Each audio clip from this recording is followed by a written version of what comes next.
Okay, hello everybody, it's on, yeah.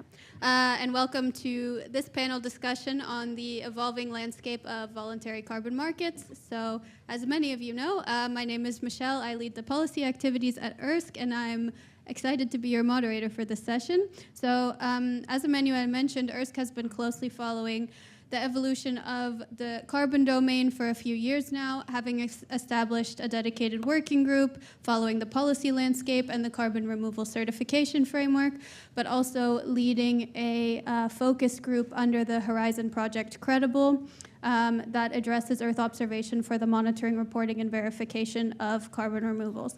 So to start with, we have a Slido question up here. If you're familiar with the domain or if you're not, feel free to contribute. So what do you see as the key barrier to the adoption of Earth observation for carbon markets, just to get the discussion going?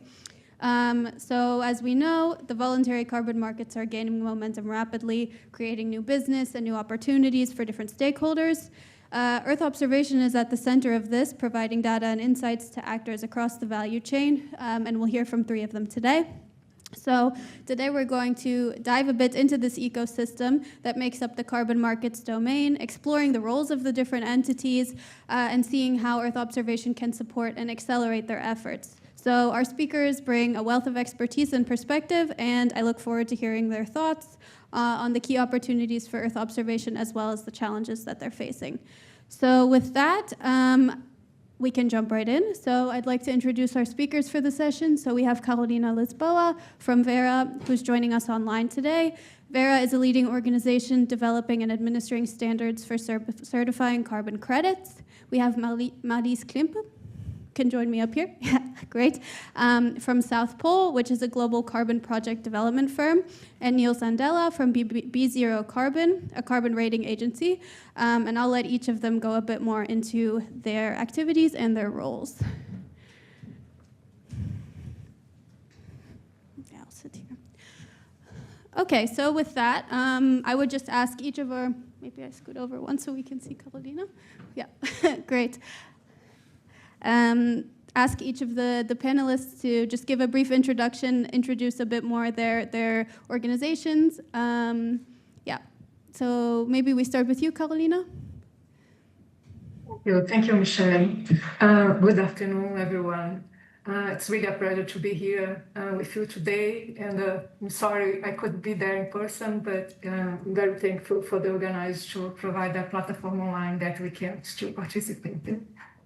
I'm Carolina Lisboa. I work in the Program Development and Innovation Department at Vera, and my team is focused on the development of methodologies related to soil carbon and regenerative agriculture. So we in Vera, we develop and manage a number of certification schemes, including our flagship certification scheme, which is the Verified Carbon Standard Program, which, by the way, is the world leading carbon credit program. A big part of our work today in Vera is focused on enabling innovation, especially when it comes to monitoring, reporting, verification, the MRV, so that high-quality climate solutions can scale with integrity and credibility. Happy to be here today and speak with this being part of the team. Thank you. Thank you. Great. Marlies, maybe you want to go next? Sure, thanks. Hi, everyone. I'm very delighted to be here today. My name is Marlies. I head up our funding and partnerships with public and philanthropic sector at South Pole, which also covers innovative areas such as digital MRV solutions for carbon markets. South Pole, as some of you may know, is one of the world's leading carbon asset developers and climate consultancies. We have deep on-the-ground experience and expertise and develop with local partners high-integrity carbon projects, ranging from afforestation to soil carbon and mangrove restoration projects. We develop projects that then are certified and meet the international standard requirements such as Vera. And we play not just in the voluntary carbon market, which I know is a bit of a focus today, but also increasingly in compliance markets, including the Article 6 under the Paris Agreement, the CORSIA in the aviation sector, and the upcoming EU CRCF frameworks. In the ecosystem, the role of South Pole is typically with a focus on project development and MRV. Verra then sets the certification standards to which our projects need to comply. And then B0, who is also on the panel and will introduce themselves, typically then provides independent ratings, risk ratings for investors and buyers, and they're all very relevant to us, of course, as South Pole. And then just to wrap up, our observation is central across the value chain in carbon markets, but also at South Pole, how we design and monitor and build trust in projects and carbon markets more broadly. We see Earth observation as increasingly central to that. Thank you. Thank you. Niels? All right, hi everyone. So it's such a pleasure to be here. My name is Niels. I am head of remote sensing at B0 Carbon. Within B0, I lead on the development both of in-house products as well as the integration of remotely sensed data products, both from like academic labs and space agencies, as well as commercial data providers into our ratings products. So B0 Carbon is a global carbon ratings agency. So what we do is we assess the likelihood that a carbon credit really represents like one ton CO2e equivalent removed or avoided. And we rate that on a scale from D to AAA, D being sort of the lowest likelihood that one carbon credit achieves that, and AAA being the highest likelihood that is achieved. Our philosophy, or like how we see our role in the market, is essentially that we bring that transparency in the market. So, for example, for buyers, that they can be confident in the quality of the product they buy, and like for example, avoid reputational risk or so. For investors, they can also like more accurately assess risk, and then obviously for like those developers, that if they develop really high quality projects, that they also get that price reward essentially for those projects. So that's our role in the market. Our letterhead ratings are public, but then like the sort of deeper diligence is on our like just available for clients on the platform. We rate any project essentially. So today we'll be mostly talking about nature-based solutions, as that is where remote sensing is often most widely used. But we also like assess other projects on the technical side. Also, we operate in any market, so the voluntary carbon market, but also compliance markets like CORSIA and Article 6 markets as well. And finally, we assess projects at any stage. So we evaluate projects that are already operational, for which we publish the ratings on our platform, and they're available to anyone. But we also have an ex-ante product, like where we evaluate projects that are in the development, for example, to like project developers can use that to secure funding, for example, to give investors the confidence that this is a good project that they're developing. Great. So I see we have some responses to the Slido poll about the key barriers to adoption of Earth observation. So I think I'm seeing a lot of standardization, lack of agreement on methodologies, lack of appropriate Earth observation data, but it's improving, so that's good. Reliability of methods. So definitely a lot of food for thought, and then some topics that we'll address throughout the panel today. So with that, I want to pose sort of a scene setter question to our three panelists here. Thinking a bit on a bigger scale, how do you see the voluntary carbon markets evolving over the next few years, especially in Europe? And where do you think Earth observation is playing a role in supporting this growth? So maybe, Carolina, we jump to you again. Thank you, Michelle. Yeah, we think the voluntary carbon market in Europe is moving rapidly towards a restricted regulatory alignment. And we're seeing solid buyer expectations, also an increasing interest in nature-based and agriculture-based removals, where MRV has historically been complex and costly. So also as the market grows, work with certification standards that offer the use of EO, ensuring transparency, credibility, and scalability It's non-negotiable. And we think that EU can help with three main ways. For example, with scalability, enabling large-scale monitoring of land-based projects, for example, soil carbon projects, agroforest or restoration projects. Also with objectivity, offering consistent, independent data for project validation and verification, and also with speeding up the process, allowing more frequent and responsive monitoring, reducing occasional delays on this monitoring and costs associated with the MRV cycles.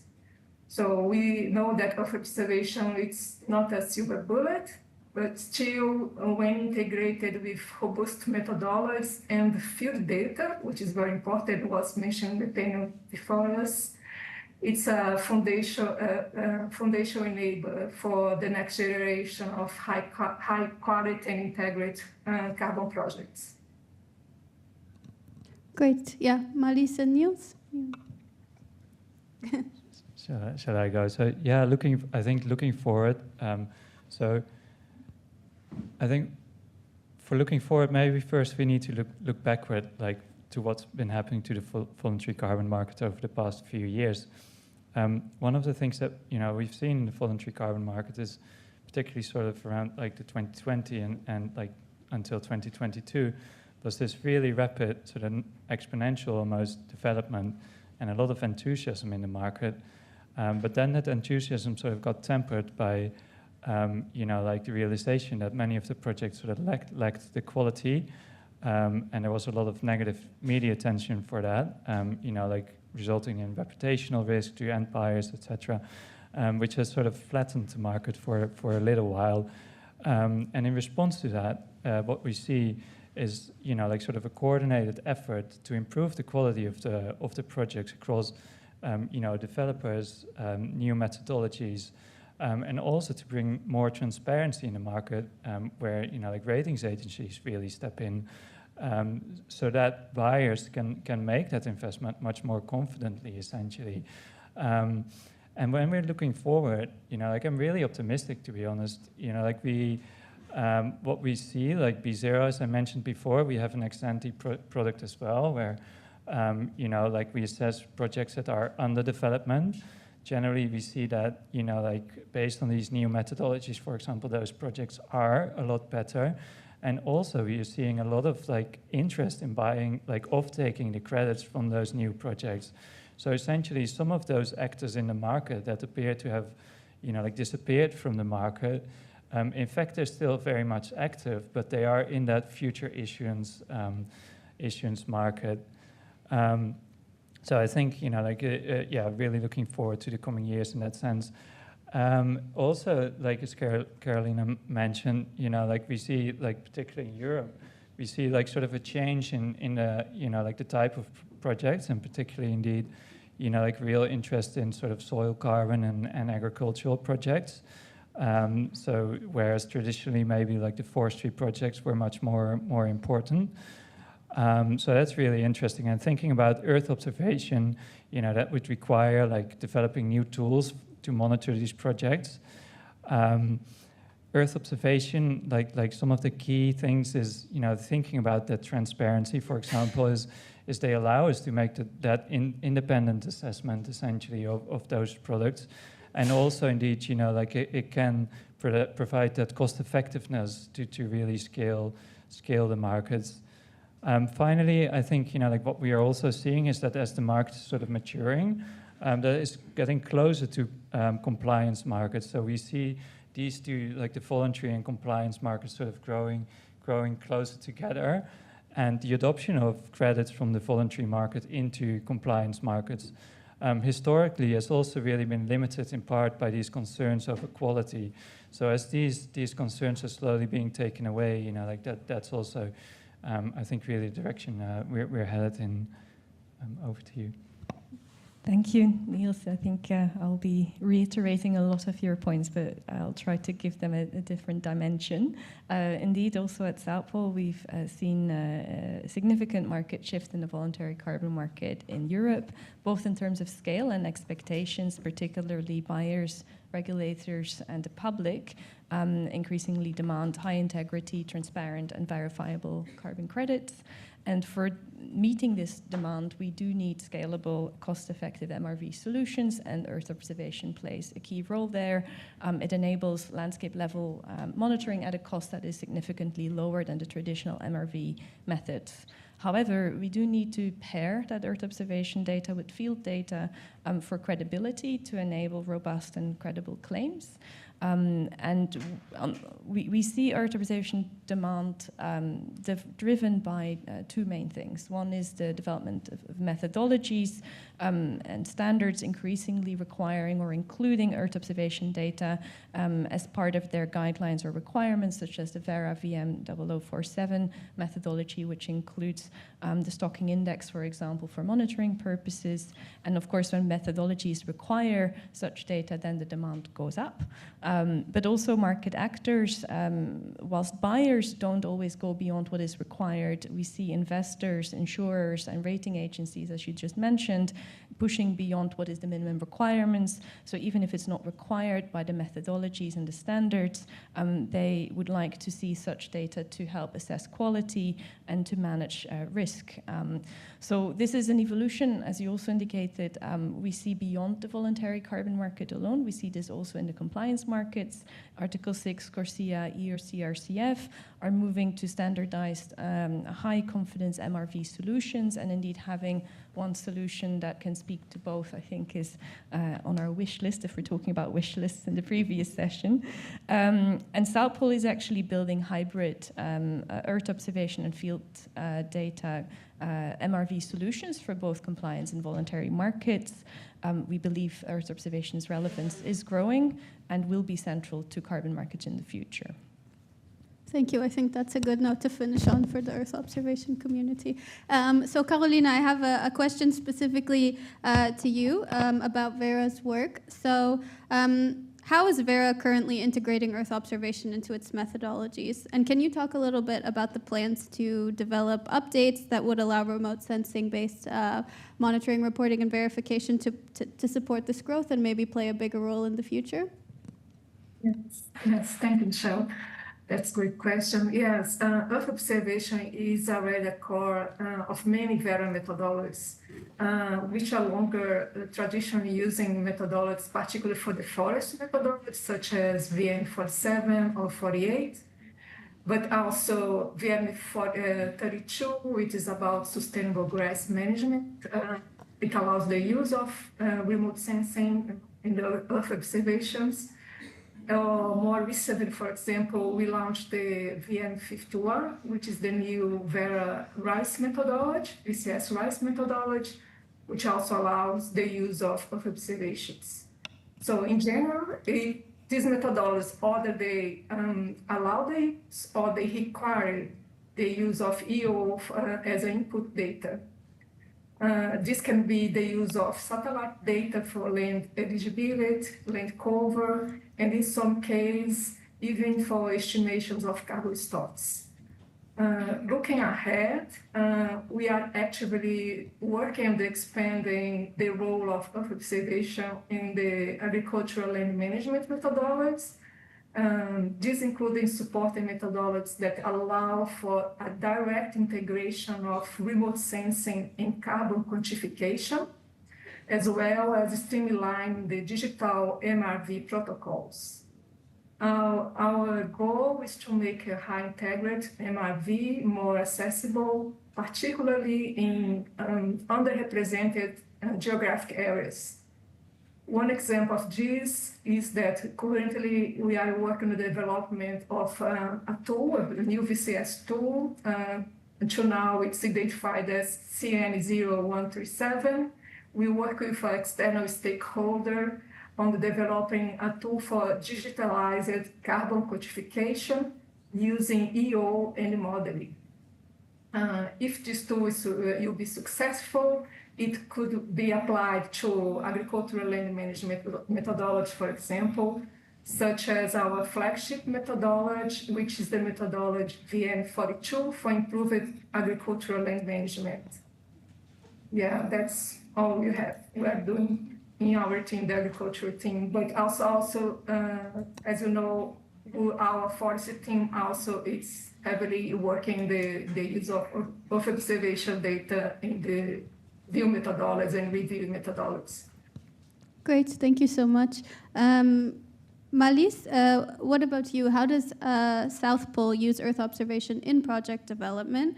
And what can you maybe speak to the level of interest for Earth observation-driven insights in carbon projects? Is there an increase in the desire for Earth observation data supporting the project development aspect? Yes, thanks. We think a lot about these questions in general and how we plan for the future. But talking about the present, how do we use Earth observation at South Pole already? Currently, Earth observation is part and parcel across the life cycle of our nature-based solutions projects, mostly, at all stages. So at the early stages of eligibility and carbon removal estimates, we use Sentinel-1 and 2 and Landsat data. Often land and forest cover Earth observation data are at that stage the only data, the only scalable and consistent data available at that stage that we can use, so it's quite critical at that stage. Also for the design stages of the projects, we use Earth observation data to support landscape segmentation to determine which areas are more suited for agroforestry versus which areas are more suited for afforestation or reforestation, for example.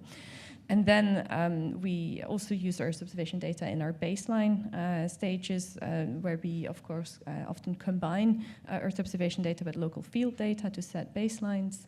And then also at the monitoring stages of our project life cycles, we use Earth observation data to track landscape changes, but also to help inform and guide where the field teams should be collecting field data, for example, at the monitoring stages. And do we see a growing interest? Yes, definitely on several fronts. That doesn't mean a willingness to pay. I will caveat that, and I will detail that a bit further later, I think. But yes, a growing interest for sure. On the one hand, I mentioned methodologies increasingly requiring or including the option for Earth observation data to be used, but also partners, investors, rating agencies seeking those data for particularly remote and large-scale projects. That's where we see that demand, particularly where Earth observation adds value, adds credibility beyond what is mandatory or required. And so we are building at South Pole, as I mentioned before, hybrid MRV solutions to meet both that compliance and that market demand currently. So yes, on a few fronts. Great. And speaking of the willingness to pay, we have also a Slido question live right now that we'll address towards the end of the panel. Super interested to see the audience perspectives on who you all think should take the lead on funding this. So funding has been a discussion around a lot of the different topics, but super interesting to see the perspectives on who should be the one leading the funding of the development and integration of Earth observation for carbon markets. So if you have an idea, feel free to also respond to the Slido, and we'll come back to it at the end. Niels, what about you? How does B0 integrate Earth observation data into its carbon project risk rating or assessments? Are there specific indicators that are significantly improved by Earth observation? Yeah, thank you. I think first of all, it's very important to mention just that Earth observation is a very important tool for us, but it's only one of many data sources that we use in our evaluation. So project documentation, for example, academic literature, expert knowledge, etc. Like all these different sources feed into our ratings. But obviously, like the nice thing about Earth observation is that it's available anywhere and it's completely independent. So when thinking about our ratings, there's essentially 3 key risk factors that we are focusing on. The first one is project additionality. Essentially, what we're trying to understand here is the likelihood of, like the project activities to have materialized in the absence of the carbon finance. So let's think about, like a soil carbon and agricultural project, for example, that reduces tillage on the field. The first thing we are interested in is understanding what other people are doing on that larger landscape, what other farmers are doing. Are they already reducing tillage, or is this actually common practice? If everyone is using reduced till, then there's a low likelihood that that project actually required carbon finance in order to adopt that practice, essentially. So here, like really, Earth observation gives us the ability to look beyond the information that's provided by the project developers and to assess what's happening on the larger landscape. The second thing we look at is carbon accounting. So again, like one really critical component there is the establishment of the baseline.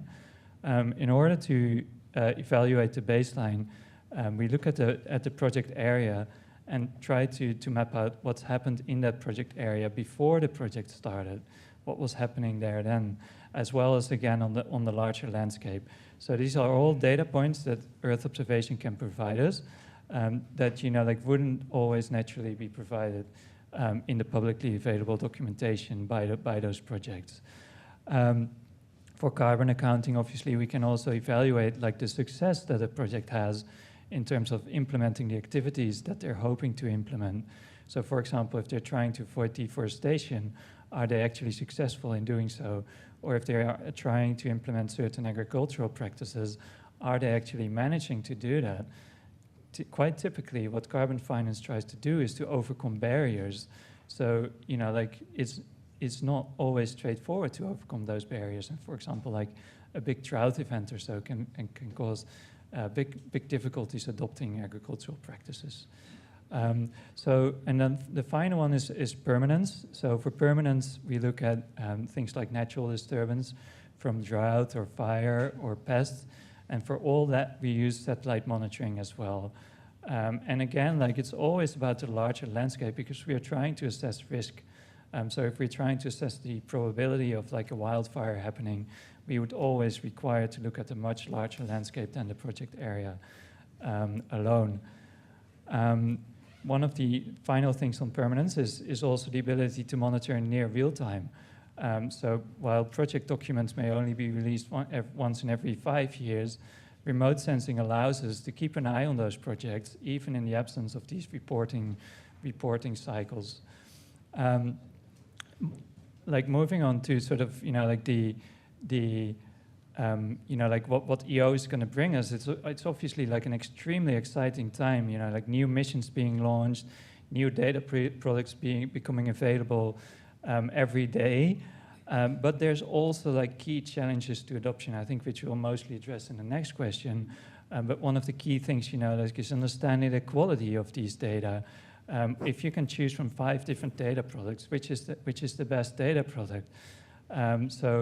We are developing in-house a lot of tools to evaluate the quality, for example, as forest monitoring products, which is really a great effort. And I'll leave it there, and then we can continue on that one in the next I think question. it also relates to some of the questions we've already gotten from the audience, so I think we'll definitely come back to this topic.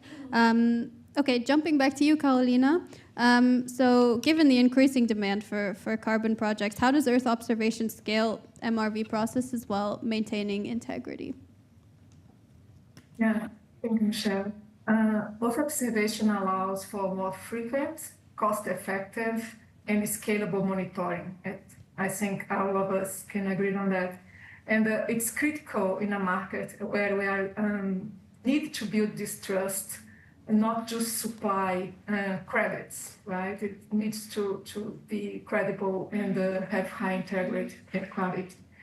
But it's not just about the scale, it's also about maintaining credibility. And that means using the Earth observation in ways that are transparent, science-based, and grounded in field validation.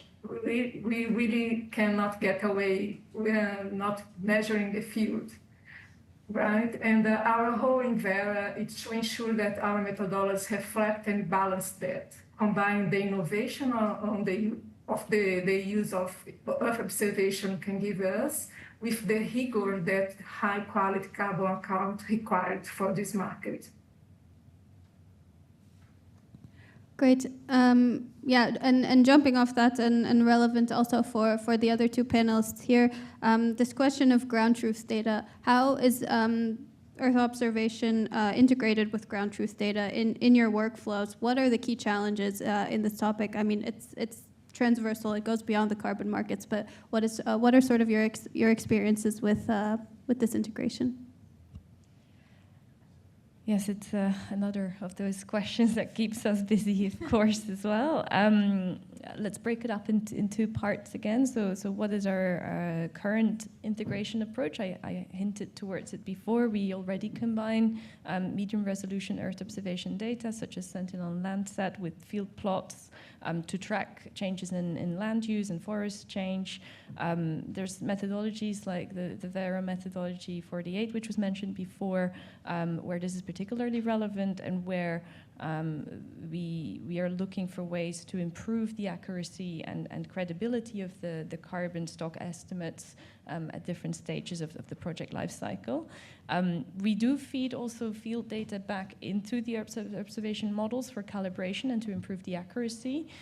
We are, for example, collaborating on an ESA forest carbon monitoring project where we combine the use of high-resolution imagery, Earth observation data, and field data to estimate forest biomass, for example, so increasingly feeding that data back into the models.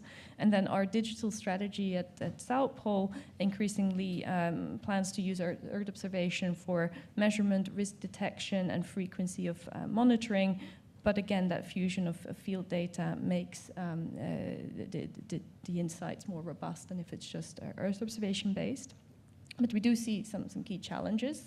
On the one hand, the field data access and the reliability of that field data is one key challenge, both in terms of costs and logistics. We do, as South Pole, have a global project portfolio and local presence of our partners that we rely on a lot for that calibration, but we see, for example, ecosystem variability impacting the accuracy of the Earth observation models a lot. So without calibration, for example, different biomasses, the models perform very differently. And so without that calibration, we do see the accuracy drop quite fast. So that's one key challenge as well that we see. And then also data fragmentation. We often find that whilst Earth observation data is more, let's say, global and more publicly available, field data are often proprietary or scarce or even unavailable, particularly in areas in the global south. So it's one challenge is the integration, but the other challenge is also closing the gaps, both in access to field data and the accuracy and usability then of the hybrid models, I would say. So we need that if we want to really scale Earth observation for both voluntary and compliance markets. Yeah, maybe Niels or Carolina, you want to jump on this question as well, if you want. Maybe I can say a few words. I would resonate what Marlies just said. I think data availability and harmonization. Harmonization means harmonization between Earth observation data with field data, still very fragmented, and often it's proprietary. Also, the interoperability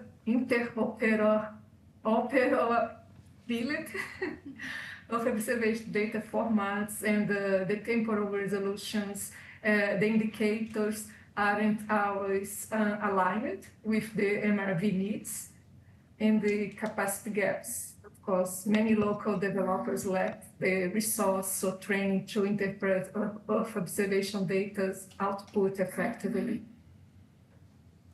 Yeah, you want to add something? Yeah, Niels? sure. Yeah, I was going to get to this one in the next question. Yeah, as well, we can also jump to the next question if you either prefer. way.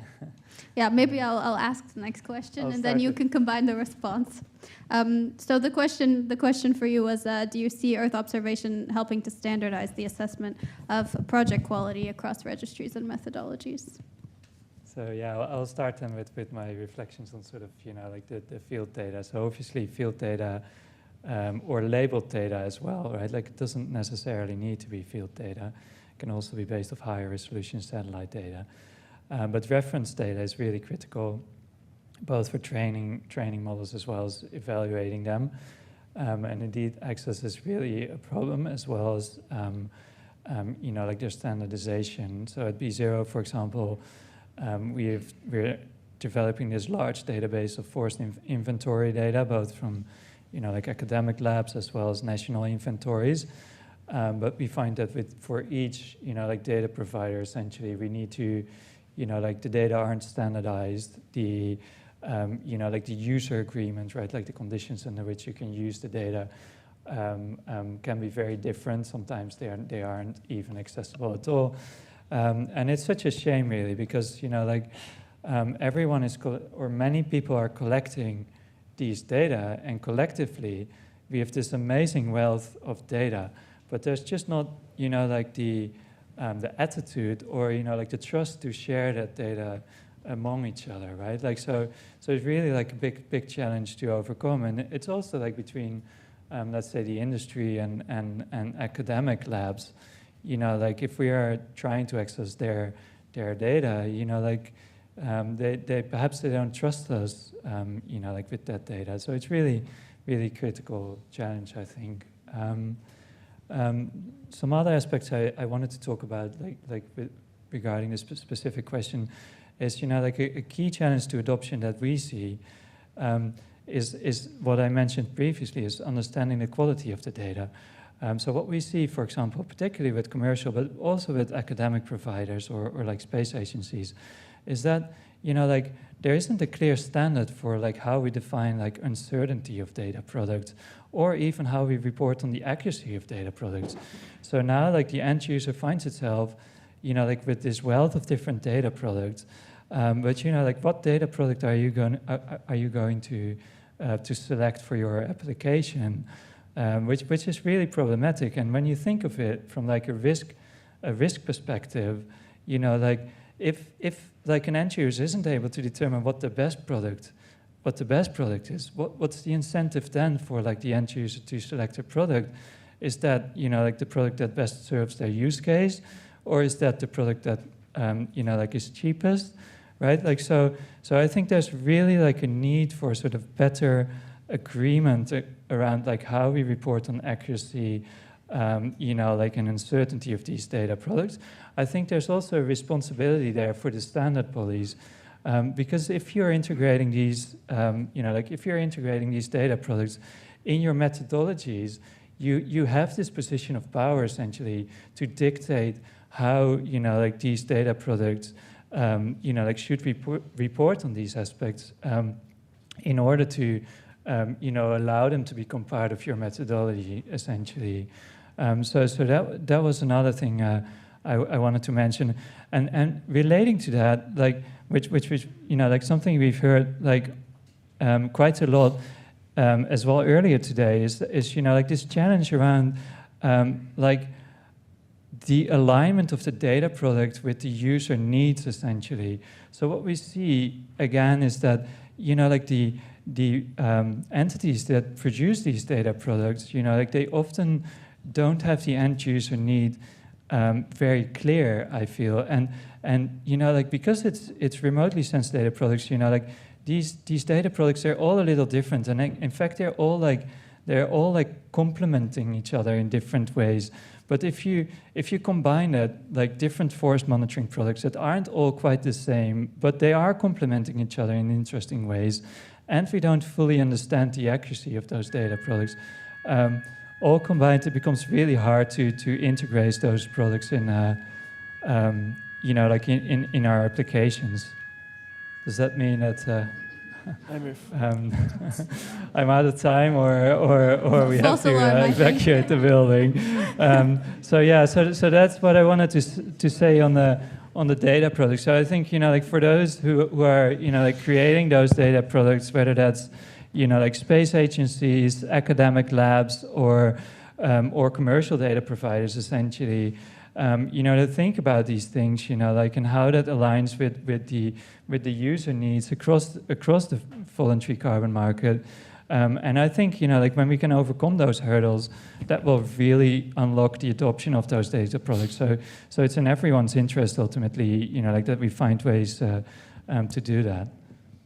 Great. And just one last closing question. So we also have time to get to some of the audience questions and come back to the Slido poll. I think you touched on this now a bit in your answer already, but for all three of you, so we've heard a lot about the different challenges, but what can the Earth observation community do to help actors in the voluntary carbon markets overcome these barriers? What do you need from our Earth observation community? Yeah, maybe Malise? Sure, yes. I think three things I would want to suggest or think about. We believe that the Earth observation community can really move from being a data provider to being a systems enabler in the carbon market and climate ecosystem. But we need three things for that. We need to build for carbon, we need to build for climate. What we see often is that solutions, Earth observation tools are developed by retrofitting from other sectors, including defense or agriculture, and not being built from the ground up. And this is particularly challenging. We ideally want to co-develop such tools with project developers and standards to make them fit for purpose, to make that they smoothly integrate into the methodologies and the project life cycles. Second is to standardize and where possible simplify, where possible adopting the open protocols such as the Carbon Data Open Protocol. To build trust, we're going to have all Earth observation products speak the same language, and we think that's a bit missing currently still. And then third, to my point of funding and willingness to pay, we think we need to start treating digital MRV solutions as essential climate infrastructure, not as a nice to have. Buyers want it, but are not, in terms of buyers from carbon credits, are wanting it, but not paying for it, mostly because it's not yet required by most of the methodologies, so it's not a compliance need. And so we believe the Earth observation tools for carbon is very underfunded. We're keen to partner with others to develop solutions on that. But yes, let's see it not as a copy-paste exercise from other sectors and how can we adapt tools from other sectors, but let's start to develop tools from the ground up that are fit for purpose, and let's invest in the tools needed to build those solutions as part of critical climate infrastructure is what we would suggest. Great. Carolina, maybe a few words on this question as well? Yeah, I mainly agree with what was said, but also just to reinforce the message, I think we need to have the Earth observation community needs to have in mind design with carbon market in mind, and co-create tools that are tailored for the MRV needs of the market. Also, there is a real need for push for transparency, help us develop and promoting open standardization of data with quality and adapted to different methodology needs. And one point which is very important is bridge the accessibility gap. We need to provide tools for the community that are usable not just by experts in remote sensing, but also project proponents and communities on the ground. So observation must be part of this foundation. But it has to be credible, inclusive, and built for purpose, we think. Great, thank you. And I think to the funding question, there's a clear winner here by the audience about who should be paying for it, with the European Commission and joint public-private partnerships taking second place as who should take the lead for the funding. So maybe we can go quickly to the audience questions and just address one or two before the lunch break. So the top question, which a couple have asked, do you think we need a referee for this carbon market? And maybe Niels, you want to jump in on this one? Yeah, I'm happy to respond to this one. So, so as a, like V0 is a carbon ratings agency, right? Like, so we would like to see this be like a regulated market, like very similar to financial markets, where carbon ratings agencies are also regulated. So that guarantees, for example, our, like our independence within the market, because we would be much more restricted, let's say, in the way that we can operate. This is something we internally try to do. So we operate as if we were operating in a regulated market, but not everyone is doing that. And like we believe that if this were to become like a regulated market, that like would really unlock a lot of potential. So yeah, that's our view on that. Great, thanks, Marlies.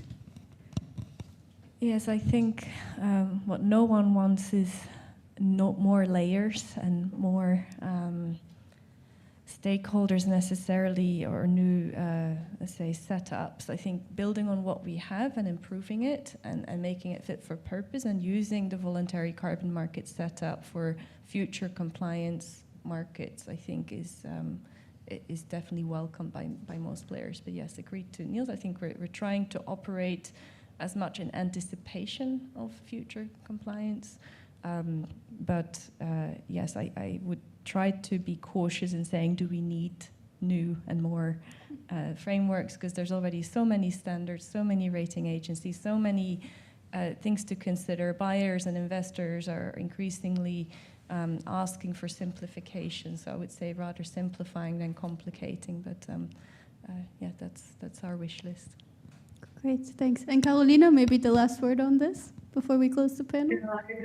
Again, thank you. I just resonate what the other panelists said, and maybe we need also to be more inclusive and not try to reinvent the wheel. And we have so much experience already, but we need to come together as a community, also, and collaborate more. Great. So thank you so much to all three of our great panelists today. With that, we're out of time. So please join me in giving them a big round of applause. And thank you to our audience as well.